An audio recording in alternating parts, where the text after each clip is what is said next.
All right.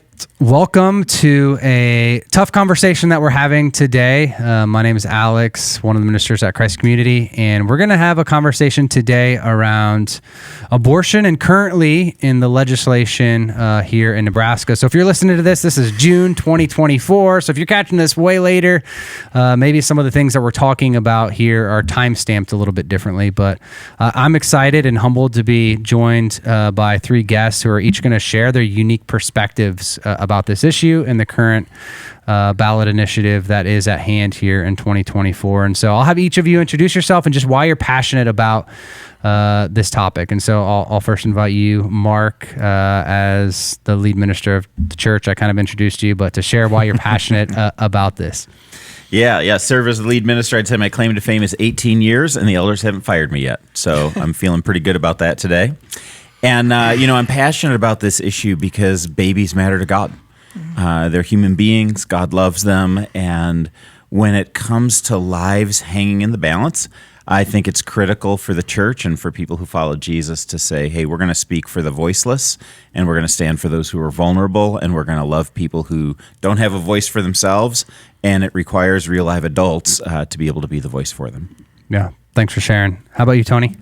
I'm Toni Clark, Executive Director for Assure Women's Center. It'll be 12 years in October. Wow. And I'm passionate about this for many of the same reasons that Pastor Mark said, but as Executive Director of Assure Women's Center, where we provide services for women facing unplanned pregnancies, we see the after effects of those girls who have had abortions, and we see the devastation that they face in their lives, and we value life, and we want to just, that's the main reason it's important, because we need to let girls know that life begins at conception.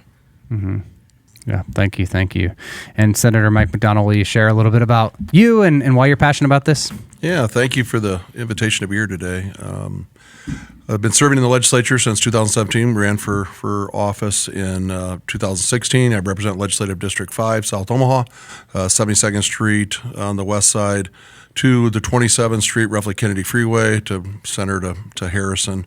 Ran as a pro-life candidate in 2016. I was pro-life from conception to natural death, and I am today. So through the years down in the legislature, we've had many discussions on pro-life and the sanctity of life. And we were successful in 2023. We passed a law that at 12 weeks, with the exception of the health of the mother or rape or incest, that we were going to protect that child. And I'm proud of the work we've done as a group of legislatures. Now, again, I remain pro-life from conception to natural death and in between, but also I was supportive of the compromise at 12 weeks. At one point, we had the heartbeat legislation that we were one vote short. There was a filibuster going on. To override a filibuster, you need 33 votes. To maintain a filibuster, you need 17 votes out of the 49. And so we were one vote short. So we went back, and working together, we found 33 of us that would currently support the current law that's on the books today. And that's what's being challenged potentially with the what people are going out collecting signatures for today, is to challenge that on November 5th. Yeah, so will you talk a little bit more about that? Right now there's a current legislation and ballot initiatives, as I understand it, about going after what you guys did. So will you just explain a little bit more of that for us? And the one that I'm involved with is the Protect the Women and Children initiative. And I brought a ballot here to make sure that people understood, and we can talk about the rules of just people what they should know before they sign a petition drive. And I believe in the petition process in the state of Nebraska, because as the elected officials, we go through the process, and if people strongly disagree with us, then I believe they should have that right to go out and collect that 10% of the votes, which is 120,000 votes roughly right now, and you got to collect 5% from 38 different counties. So there's a process to it. And right now, what we're trying to do with the Protect the Women and Children petition drive is to make sure that we solidify the current law, but that's also the ceiling. For some people that want to say, well, I believe it, it's life begins at when the child has a heartbeat. Well, that could be 6, 7, 8 weeks. The point is about the 12 weeks where we are right now, that would be a ceiling for future lawmakers. They could always make adjustments, and we know what's happened over the years just with technology. and be able to know more about the heartbeat of a child and just be able to detect it through ultrasounds and just all the technologies that's helped in medicine. So we believe that if we can put this in place, get it on the ballot on November 5th, the people of Nebraska are going to support it. But going forward, we can always have the new, and I'm termed out as of January 8th, a new person will come in to serve in my position. And they can make adjustments going forward, but also it would be a ceiling. Great. Yeah, thanks for sharing. I think it's important to note that there are actually 3 ballot initiatives that are out there, so it can be super confusing for people. The one that gives the most concern is the one that Planned Parenthood is funding and putting out there. And what that will do is it'll enshrine in the Constitution a right to abortion. And the language that's in the Planned Parenthood one says until the time of viability. Now, we oftentimes think of viability as 23 or 24 weeks along the way. You know, technology's getting better. You put a baby in a NICU, but it's until viability without serious medical intervention. So a NICU and many of modern tools we use, those are serious medical intervention, which means that the courts can rule, and they have ruled in other states where this has been passed, that much later in the pregnancy, even all the way up until delivery, could be a reason for an abortion. And it's very clear in their legislation that the person who decides what viability means is the doctor, read the abortion doctor. And so what you're opening the doors for in the Planned Parenthood initiative is all kinds of horrors for little babies. It's dismemberment abortion. It's partial birth abortion. It's the kind of, I don't even want to talk about it on the podcast because it's so horrific what happens to a little baby's body in this legislation. And that would not only be legal, but because there's another little phrase in that one that says without state intervention, that means that other laws that would be passed in the unicameral would always get trumped by this law. So it's like moving us from a place of sanity to the wild, wild west of abortions. And the other one that's out there, and I'm not sure what the name of it is, but it takes the law and says we're going to put in the Constitution all the way to the point of conception. It's illegal to do an abortion. And theologically, we would align with that one a lot more here at Christ Community Church. Pragmatically, I think it would be extremely difficult to pass. And so because of that, we've gotten behind the 12-week one here at Christ Community. Not because it's perfect, but because some legislation is better than others, and this is way, way better than the one that's being put out by Planned Parenthood. So how would I know? I mean, I'm at Walmart, I'm walking through here or wherever. How would I know I'm signing the right one? Does the other one, I mean, you mentioned Senator McDonnell, Protect Women and Children is the 12-week one. Do we know the name of the Planned Parenthood one? Is it just labeled Planned Parenthood ballot initiative, or how do we know that? Just for the person that's curious. So the idea that you're going to have to ask, and you're going to have to really, with those, now people are out there collecting signatures, they're being paid, which is 100% legal, and I understand that. So sometimes these people that are collecting the signatures are doing that because they need the work, but you have to ask. You have to ask, which initiative am I signing? And the one we want you to sign is Protect the Women and Children.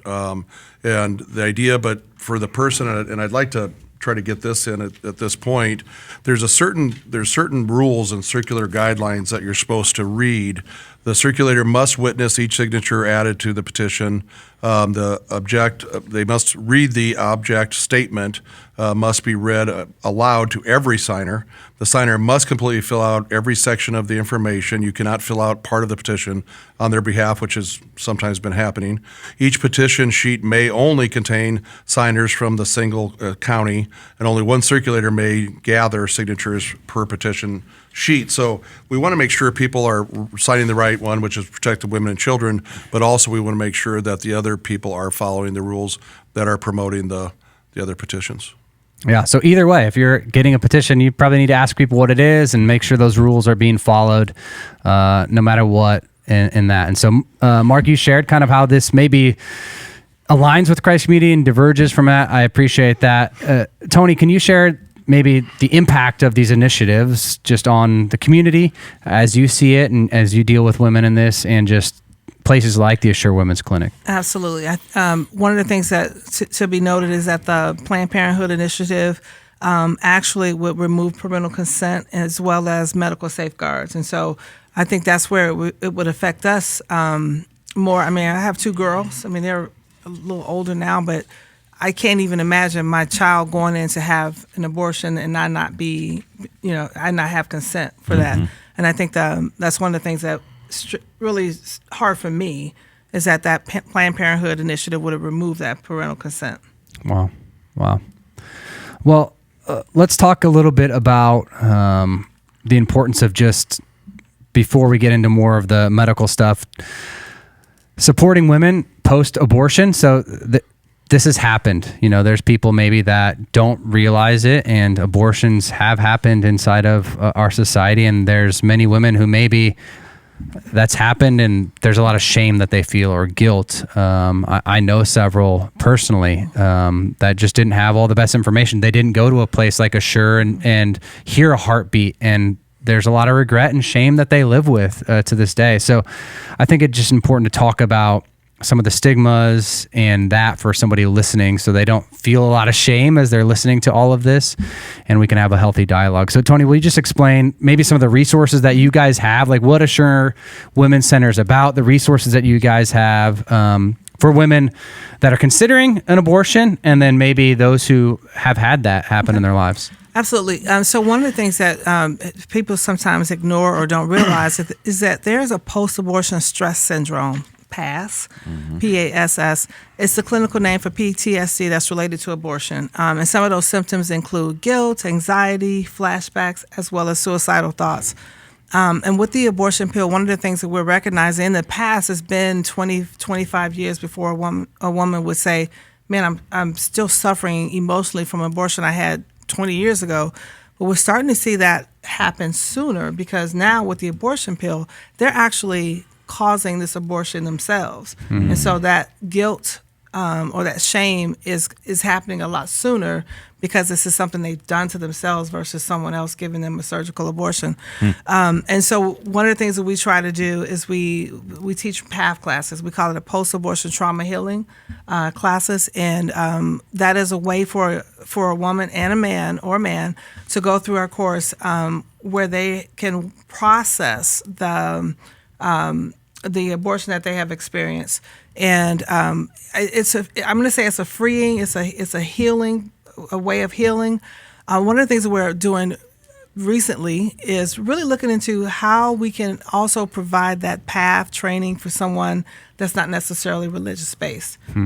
Studies will show that the girls may not say that I feel guilty, but I feel sad or I feel depressed. And so we have to be able to figure out how to help them realize they need healing without, I can say it, I feel like, without Christ, how is there healing?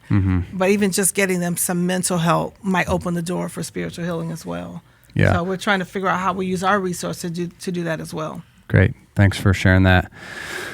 Mark, how about you? How do you see the church's role in helping, women or men who have been through abortion in their lives? Yeah. Well, there's a couple of things. I think that oftentimes people who are pro-life are accused of not caring for the woman.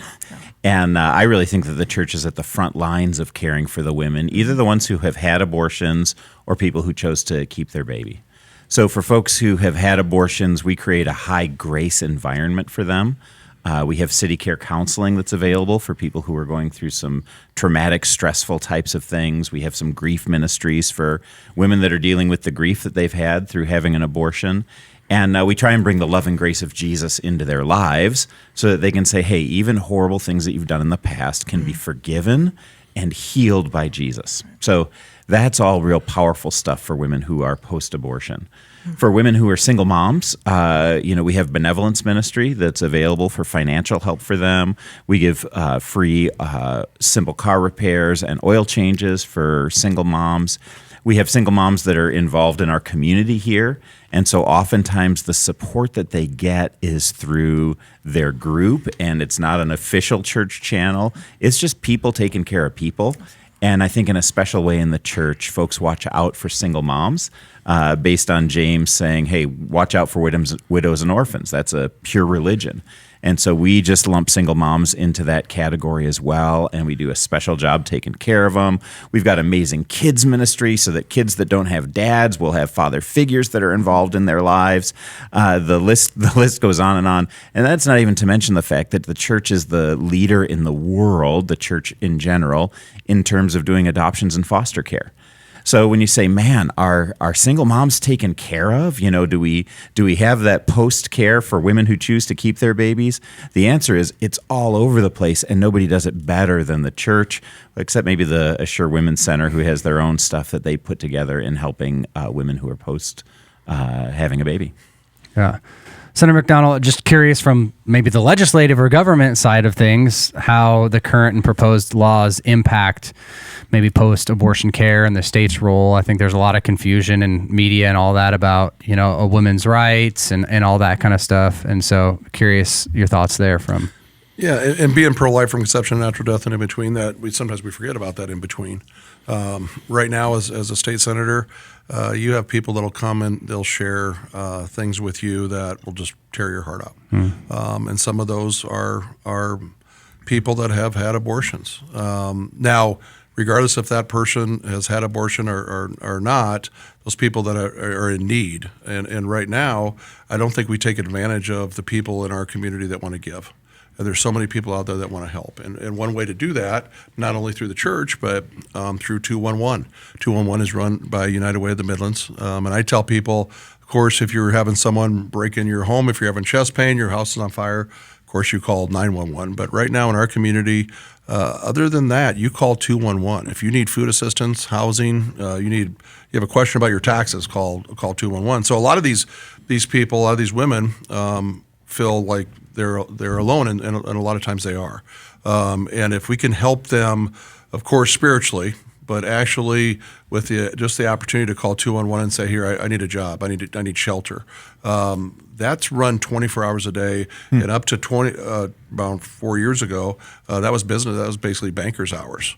And now we're 365 days a year, I should say, United Way is, 24 hours a day, and someone's there going to answer that phone and try to get you, it's an assistance line, try to get you the people that definitely want to help you. So I think if we can try to look at that moment in time, and some on the spiritual side, some of the women that have come forward and shared that they have had an abortion, their relationship with God today is inspiring and overwhelming for me personally, because everything they went through, and not judging them. You look at some elected officials and maybe that happens, but I can tell you the people that are serving in the Capitol today that I serve with are not trying to judge people. They're trying to help people. And I think if once we get past that and look at that individual that has potentially, in my mind, of course, I believe made the wrong decision. But again, there's no excuses for that decision, but there's sure reasons.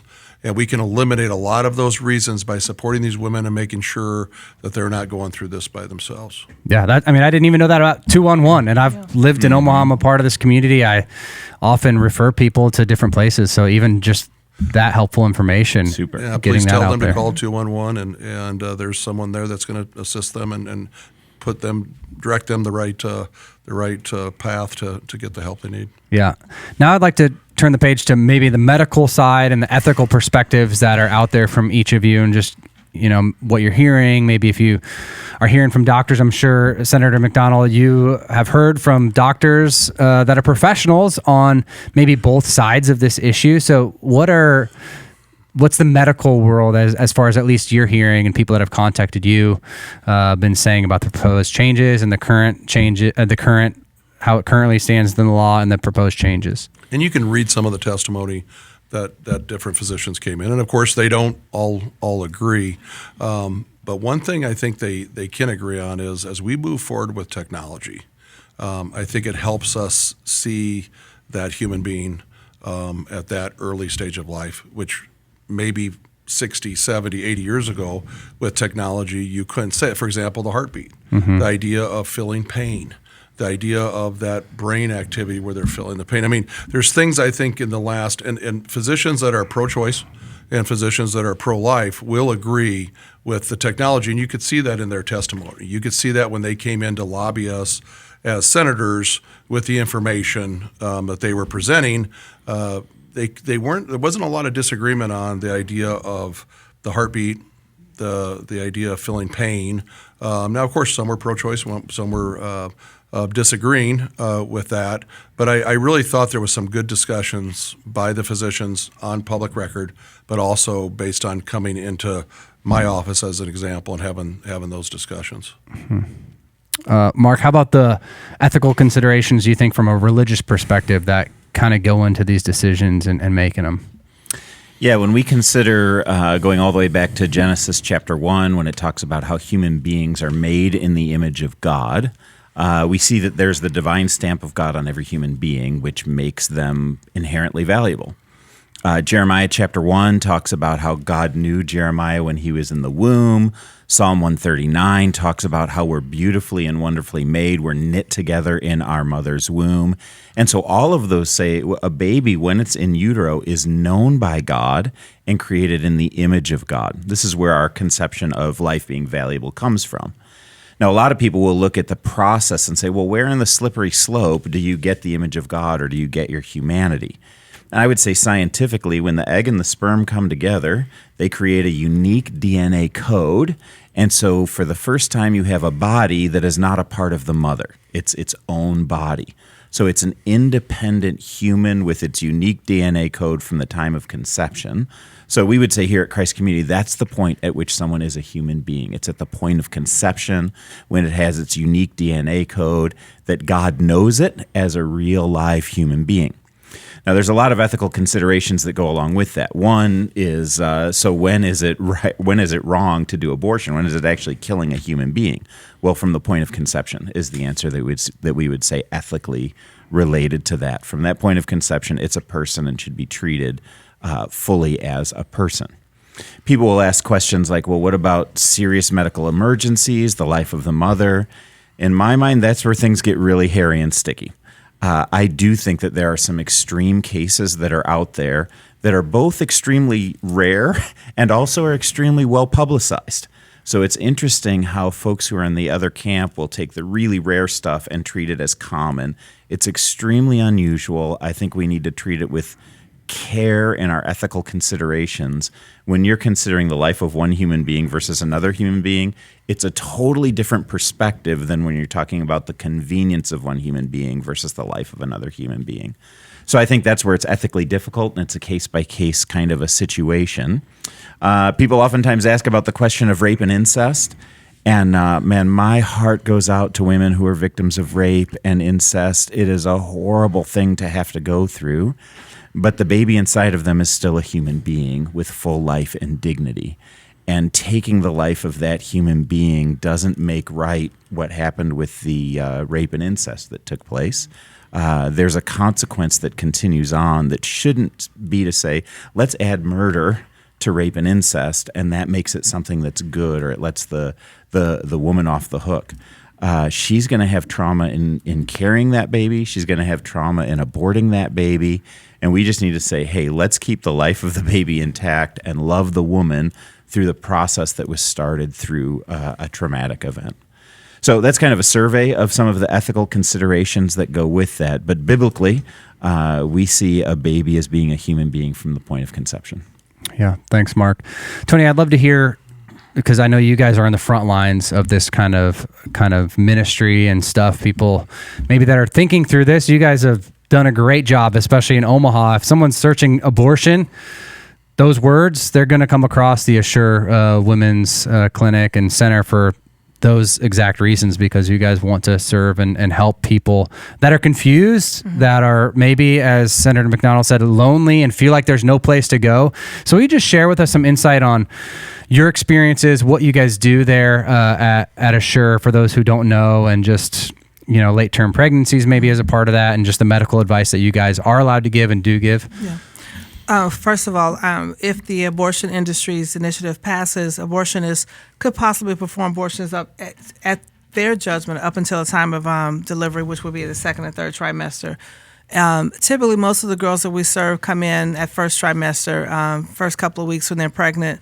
But occasionally, we will get one that is a little further along. And there are states that she could go to have those abortions.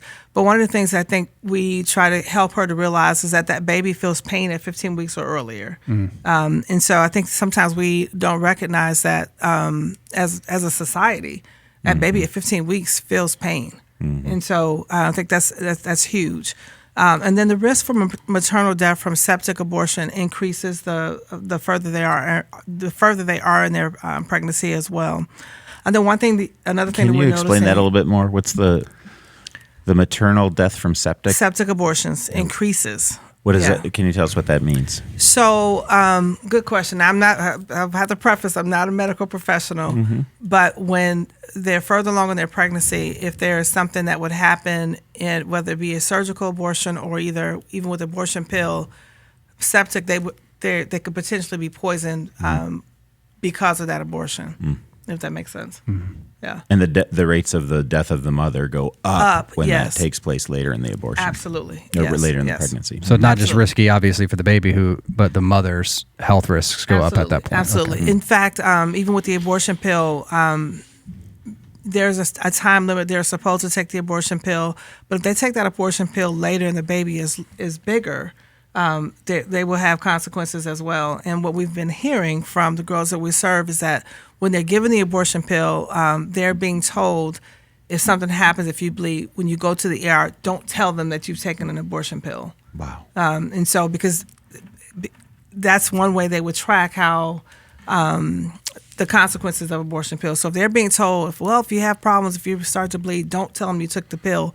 We really don't have an idea of how many girls have really suffered from the abortion pill because they've been told not to tell.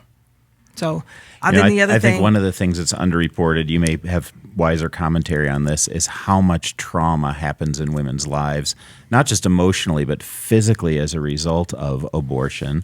Some see it as kind of a get-out-of-prison-free card. It's not. But there is just such a high cost. Do you have any comments on that? I was about to say, yes. Women who experience late-term abortions experience even higher levels of that post-abortion trauma that I talked about earlier. So they may not be able to articulate what it is, but they are at a higher risk for experiencing that post-abortion trauma. Wow. Great. Well, thank you for sharing some of those insights. I just want to get back, and we talked about this a little bit earlier, but just to the logistics behind signing, a petition, and ask some of the questions around that. Maybe there's people that are listening to this that are like, I already was outside of Walmart. Sounded good, the pitch that the person gave me sounded good, and I signed something. I'm curious, can they sign more than one petition as a response to that, or just some of the legal? You already talked about some of the legal and ethical frameworks that somebody's supposed to actually read all of that to you and make sure that it's all filled out, and some of those things. Anything else you'd like to add to that? Yes, you can sign all the petitions if you so choose. What that's doing is put it on the ballot for November 5th. If they get their 10% of the signatures, and again, 5% from 38 different counties.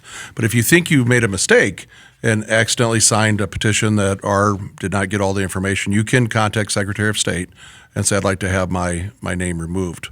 What's going to really happen here is after July 3rd, they're going to make sure all the signatures are valid. They're going to find out who met the requirements, and then we're going to start a campaign for November 5th. And that's when people really need to go to the ballot box and vote. They need to educate their family, friends, and neighbors. They have to make sure they understand, because that's where you can't go after you vote and to the Secretary of State and say, oh, I'm sorry, I signed the wrong petition drive. At that point, if you vote, it's cast. And it was mentioned earlier was the idea that, are we going to codify the idea of being pro-choice in our Constitution? Are we going to be pro-life? And at that point, are we going to have a ceiling of pro-life at 12 weeks, and in case of the life of the mother, or rape or incest, and be able to potentially go forward in the future with lawmakers and reduce that 12 weeks? Or are we going to become a pro-abortion state? So if all three of these meet the met number of ballot signatures, and there's going to be so much probably contention of a lot of things we're voting for in November. How does that move forward if they all are on the ballot and they all get votes? So if they're all on the ballot, at that point, whatever petition drive has the most signature or has the most votes will become law. And at that point, the other one or two, they fall off. So it's not only important to, of course, make sure you're signing the right petition and asking the right questions, but show up and vote on November 5th. This could be a vote that's either going to, again, put us in the position of being a pro-life state or a pro-abortion state. Yeah. Tony's Assure or that organization have any hand in this, or how are you guys helping at least get the word out and share some of these things? That's a good question. We're not actively involved in collecting signatures as an organization, but I know that there are people within our organizations that have helped with the petition drive. At my church Sunday, there were several of my volunteers sitting at a table collecting signatures. So I think from our standpoint, we just encourage our staff and our volunteers to get involved, and whether they are helping with their church collecting signatures or signing the ballot themselves. That's how we choose to do it. We're not actively collecting signatures, but we certainly encourage our staff and volunteers to. Great. How about at Christ Community Church? How are we mobilizing people and the community and letting people know about this stuff? Yeah, here last Sunday on June 9th, we made an announcement at church and just let people know what was happening. Our response was remarkable, that most people said, "I am so glad you told us. I had no idea." I think a lot of this is happening without public fanfare, and so most people have no idea, particularly about the Planned Parenthood one that's taking place. Which, incidentally, as a little side note, I've been approached 3 times now in public related to that, and usually the opening line for the Planned Parenthood one is something like, "Would you like to sign a petition for women's reproductive rights or for women's rights?" Yeah. And that's kind of their opening gambit to get people to come in. So that's one of the ways you can tell which petition people are putting in front of you at that time. So we basically gave them the information at church on Sunday, and we gave the opportunity for people to sign the petitions, and we had about 800 people sign petitions on Sunday, which was great. We also have them available at our front desk and with one of our workers here in the office. So if people stop by during the week, we would be happy to have them walk through the process and to be able to sign a petition here at Christ Community. You don't need to be a Christ Community attender to do that. So if there's other folks, anybody who's either a registered voter in Nebraska or is going to become one by July 3rd, can sign that petition. Can I add something to that as well? Yeah. We have people at my church as well. One of the things I think is important for us to realize is that this is not a Republican or a Democrat thing. Mm-hmm. This is a life issue. And I think sometimes people get hung up on, well, I'm a Democrat or I'm a Republican. It has nothing to do with party lines. This has everything to do with life. And so we can remove that I'm going to say stigma, for lack of a better term, and have people really look at the issue and not that this is a Republican or Democrat thing. And this is something that people really need to get involved in. Yeah, and that leads me to the next thing, because I think we've talked a lot about how church and government can support outside of this. And I'd love to talk about, it's polarizing. I mean, in our culture, in our current culture, addressing, the polarization in our government and all of that kind of stuff. Obviously, we've got a lot of things to vote and a lot of things to consider, and this feels like another thing. And we're being pulled so many different directions, and people feel that tension of voting party line or who is this, and all the money that comes behind it. So I'd just love to hear from each of you about, we know that's a reality, there's societal divides on these types of things. And Mark, I'd like to hear from you just on the church perspective. How do we go about representing things like this that do flirt with government and do flirt with politics inside of this and still maintain unity in the body and ability for people to think for themselves and to do their own research and to be prayerful about these things? Yeah, one of the things that's, if people aren't from Christ Community, is we are strategically neutral when it comes to political candidates or political parties, but we are strategically engaged when it comes to moral issues. And I see it as part of my job, my responsibility as a lead pastor, to inform people and to educate people about what does the Bible have to say about certain issues that are out there. So we are highly engaged in the moral arena, and I see life as a moral issue and not as a political issue. And so we talked about this as a board, and we asked the question, what is the line that we're walking on this one?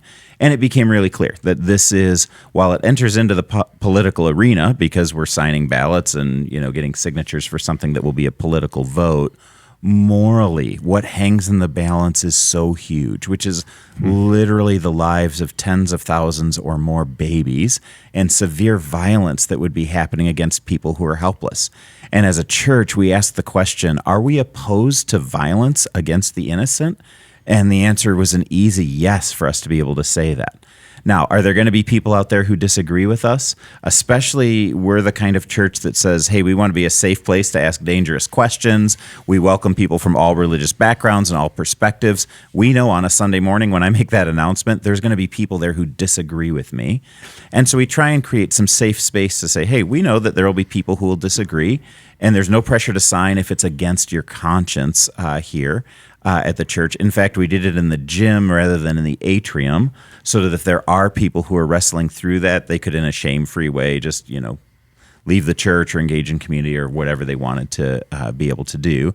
And then we encouraged them to do their research, do their homework, ask the questions, talk to the elders, and be able to grow in that area. Because, as a church, honestly, we want to persuade people about moral things, about what's right and wrong, and inspire them to be more loving, more caring for the innocent, and more standing on the side of justice and truth. Well, the reality is that's why we're all gathered here today, is to share in this conversation, and maybe people that were listening yesterday or don't know about these things can continue to wrestle through them, where their faith comes into play, maybe where their political views come into play. So I'd like to hear from you, Senator McDonnell, on you get to live in that world as a politician and a man of faith. So how do you reflect on just balancing those things?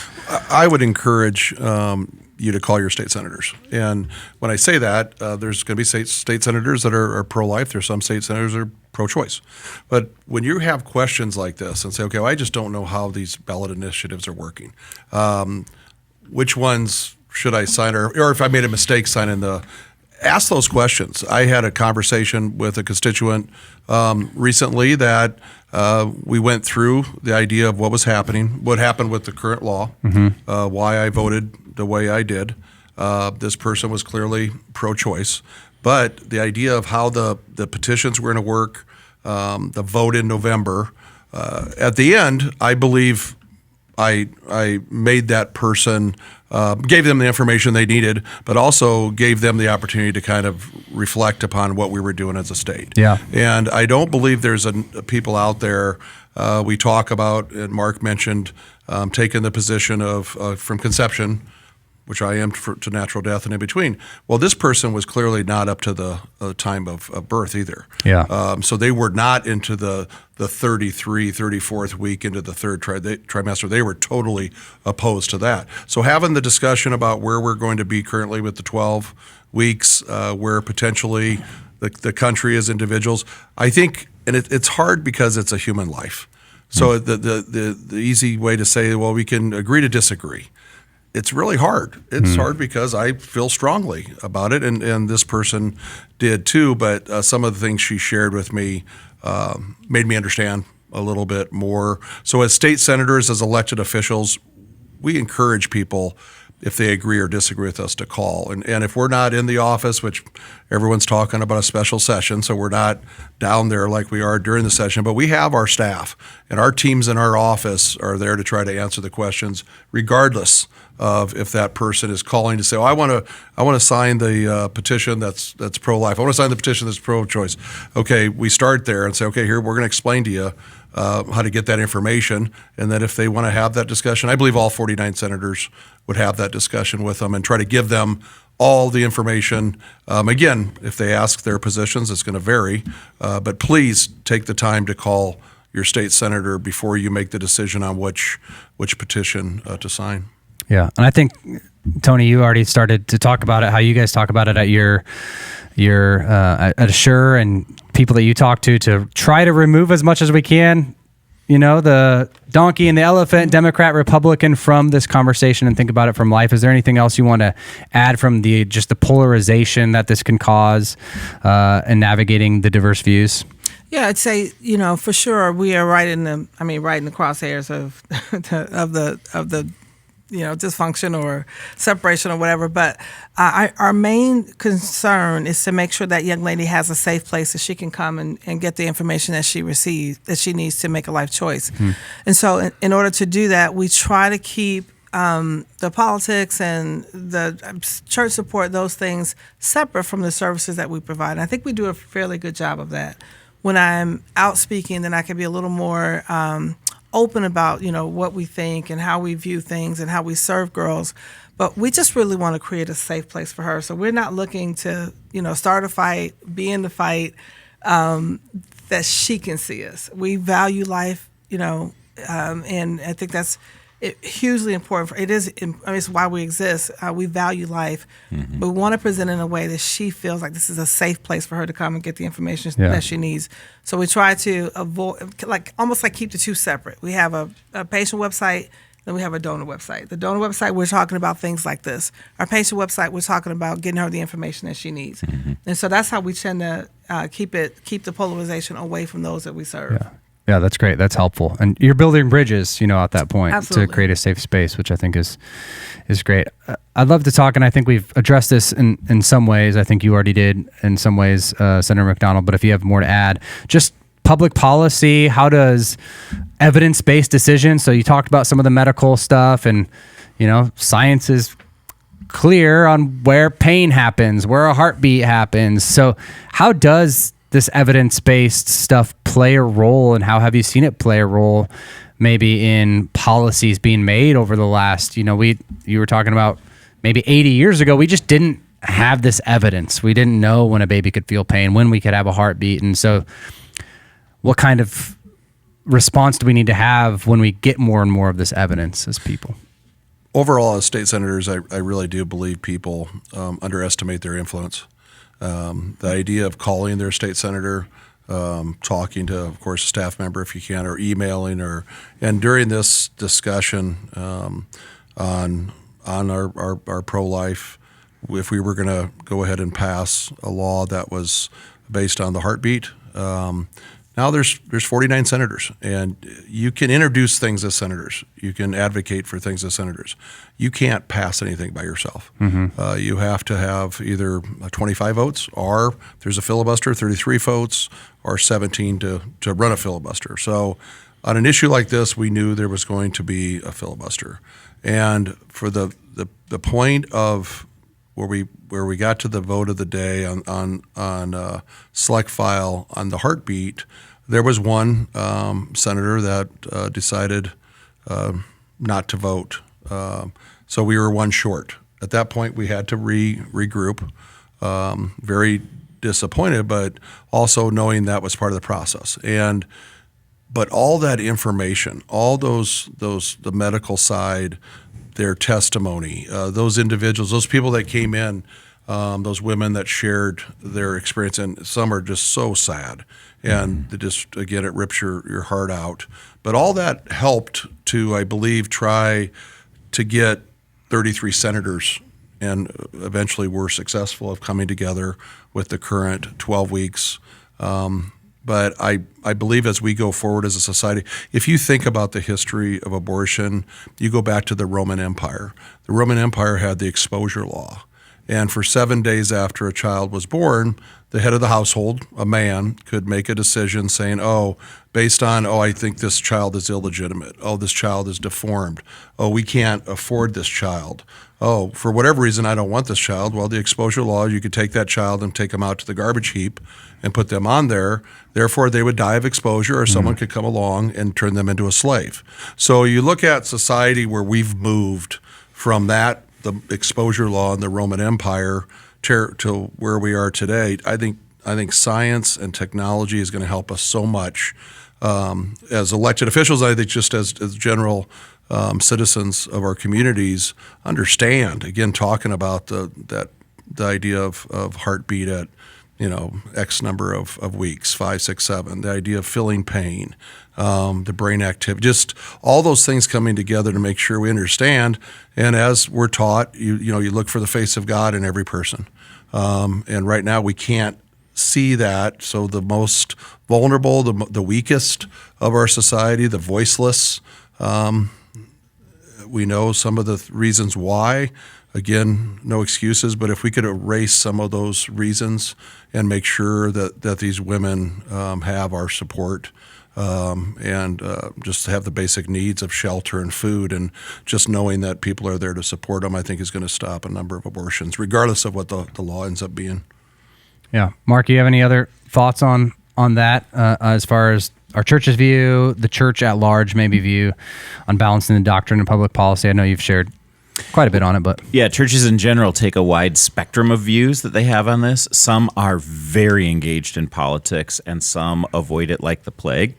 I would say in general, we do not intervene on issues of public policy, but we're very clear on issues of morality. Now, this is one episode that I would say is an exception to that rule. And the elders had to wrestle through, why is this an exception? It's not that we're becoming a more political church, but we thought this was exceptional for two reasons. One is abortion is particularly horrific. And the second one is that this is going to be a matter of public decision. It's a constitutional decision that's going to be decided by a public vote and by public petitions. And so for us, that made it an exception. There are things that are decided through legislative processes in the unicameral, and we trust people to vote. We trust them to engage with their senator, but we don't usually do drives towards that as a church. This is one thing that we said is worth 6 minutes of announcement time and putting out the petitions, because it comes down to how the people respond, what legislative action or constitutional action winds up taking place.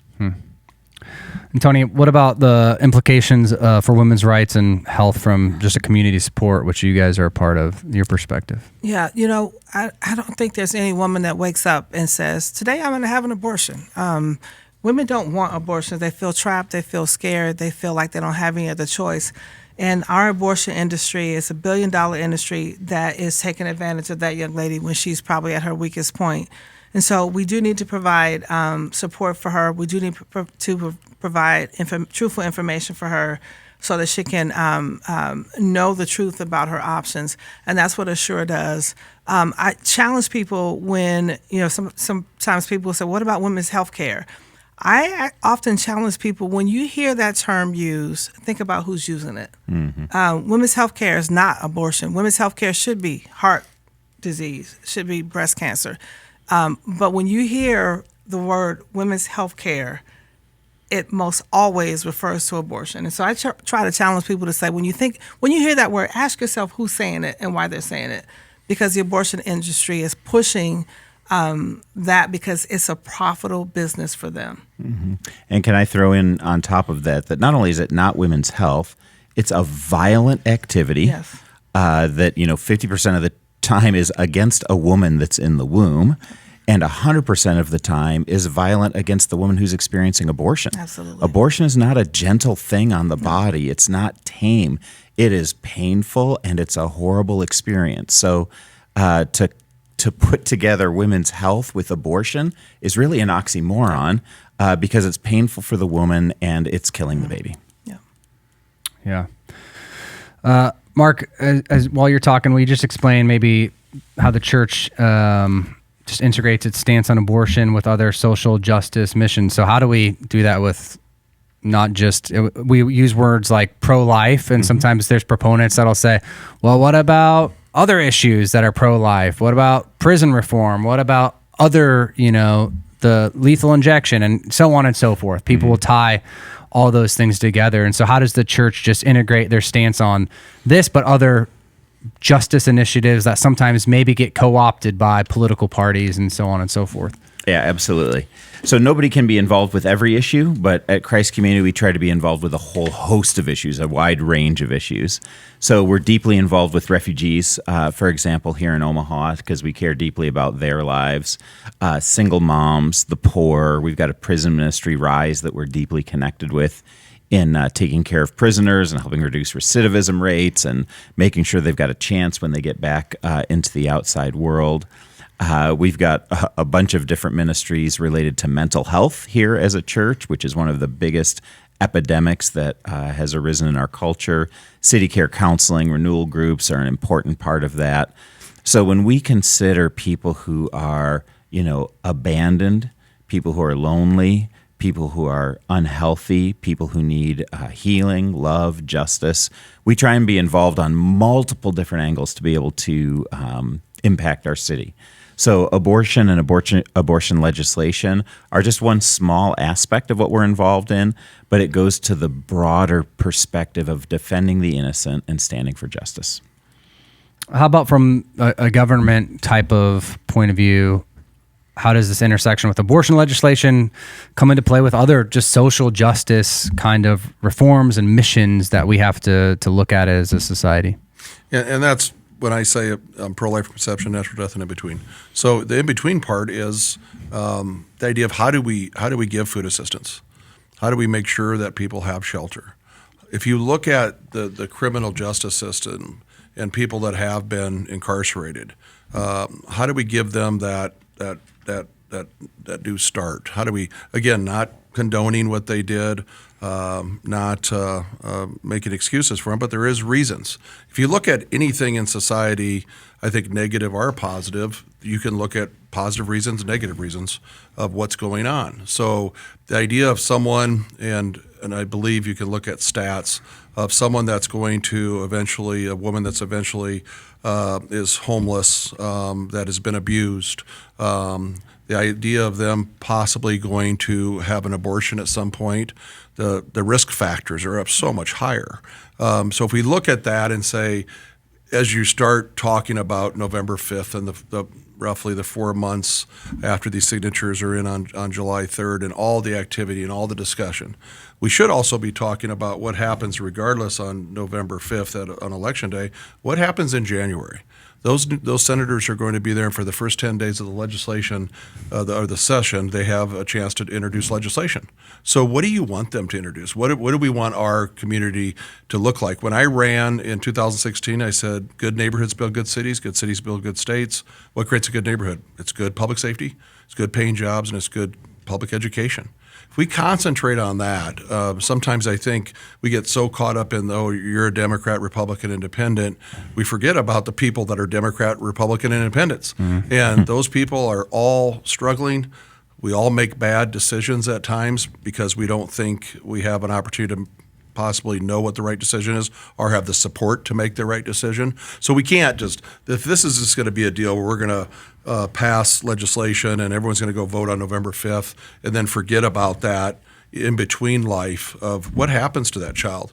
If that woman decides to not have that abortion, brings that child into the world, how are we going to support that child? Are we going to? Or are we just going to say, no, I was pro-life and now you're on your own? As government, I think, again, there's times where government needs to plow the way, then get out of the way. But there's also times that government has a moral responsibility. And for example, K through 12 education, there's so many things we can do with education to make sure we help our workforce and reduce people that are incarcerated. Sometimes we forget. And also just assist people when they've made a bad decision in their life and not cut them loose and not let them back into our community and give them the love and support that they deserve and need. Yeah, that's really insightful. Toni, how about you? How do you guys at Assure, how does this align with your mission and your just broader social justice issues? Pregnancy help organizations like Assure are often accused of only caring for the life of the baby, and that's just not true. Not only do we advocate for the life of that baby, but we want to be there to support that mom, that family, that baby for as long as we can. So we provide support services that include a boutique, parenting classes, anything that young lady needs that we can't provide. We have a huge list of referrals. If she needs housing, we have places that can help her get housing. If she needs food, we have places that we can refer her to for those as well. So we do recognize that there are sometimes other issues that need to be addressed alongside her choosing life for her unborn baby. We don't just ignore those. We want to address them as well. Mm-hmm. Yeah, that's really helpful. Well, for me, I know just sitting here and getting to listen to all your perspectives has just been, great. And I'm swimming in a fire hose of information and a lot of thoughts going on, and I'm sure most listeners are. And so I just like to give each of you an opportunity to maybe wrap up with some final thoughts. I want to remind maybe of a few key things that have been highlighted throughout this conversation. Is most of what we've been talking about is the Protect the Women and Children petition that's happening here, and so that's the name of that one that people are able to go and sign. I think hearing that information that Senator McDonnell gave about 2-on-1 and what the United Way is doing and helping support is just one of those things that we need to know as a society. And if you know people that are in trouble, not just with this issue, but so many issues, that's just a great resource to be a part of. Assure Women's Center is obviously a place to help point people to, and maybe if the Lord's leading you, give towards supporting that mission for helping women in this. And so are there other resources that you guys want to make sure you talk about and are highlighted and addressed for people that are wrestling through this or wanting to make a decision with a lot of wisdom and prayer before giving like a final remark from each of you on this conversation? Anything I missed? Well, obviously, sure, you kind of said it for those that are facing unplanned pregnancies and need help immediately. But I would say for just people that want information on the ballot initiative, do your homework. I know Nebraska Family Alliance has information on their website. Nebraska's Embracing Life as well. But I would just say it's time for us to get involved. I mean, we're grateful for the support that we get from churches, from individuals financially, from our staff and our volunteers in particular. We cannot operate without the number of volunteers that we have. But this is an opportunity for people that are maybe don't have time to volunteer or perhaps don't have the resources to give. This is an opportunity where we can all be a part of supporting life just by getting involved with the ballot initiative. Yeah. Anything else? Yeah, I got a couple of things. If you want to sign, don't forget you can come to Christ Community and go ahead and sign that initiative.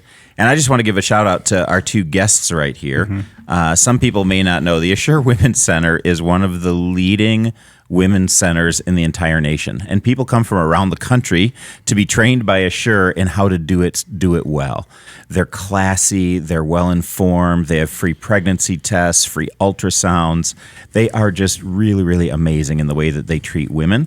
And it's a first-class ministry that's worth supporting. So go to it, take a tour, support it with your finances. They're just amazing, amazing people there.